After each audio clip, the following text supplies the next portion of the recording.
रमेश हरियाणा से उत्तर प्रदेश के गांव में कंपनी के प्रोजेक्ट के लिए आया हुआ था। वहां वह जिस घर में किराए पर रहता था वह घर कंपनी के एक मुलाजिम की चाची का था और उसके चाचा का निधन हो गया था। इस घर में उसकी चाची सरता और उसका 10 साल का बेटा ही रहता था।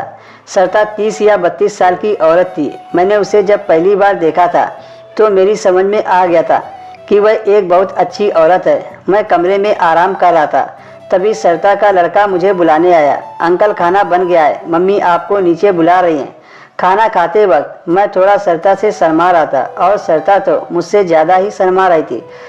वह बार बार मुझे देखकर अपनी साड़ी के पल्लू को अपनी उंगलियों में लपेट रही थी और धीरे धीरे खाना निकाल रही थी। रविवार को मेरी छुट्टी रहती थी। मैं कहीं न जाकर सरता के लड़के के साथ खेला करता था। मेरे इस घर में आने से सरता को भी अच्छा लगने लगा था। वह मुझसे अब सामान्य तौर पर बातें करने लगी थी। वह हमारे कमरे में अक्सर अपने बेटे के साथ आकर बैठ जाती थी और हम तीनों मिलकर घंटों बातें करते रहते थे।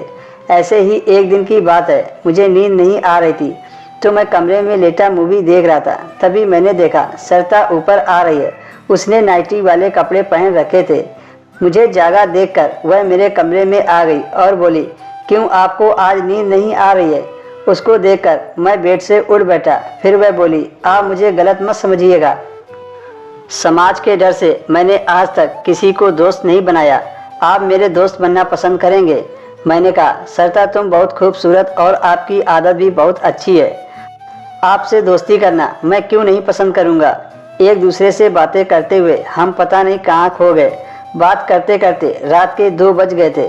फिर सरता बोली, रात ज़्यादा हो गई है, तुम सो जाओ और मैं भी सोने जा रही हूँ। इतना कहकर सरता वहाँ से चली गई। अब मुझे सरता की याद और भी ज़्यादा आने लगी। सुबह उठा और नाश्ता करके मैं काम पर चला गया।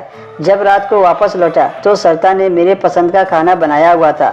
मैं अपना पसंद का खाना देखकर बहुत खुश हुआ। अब सरता मुझसे घुल मिल गई थी। उसने मुझे हमेशा के लिए अपना किराएदार बना लिया।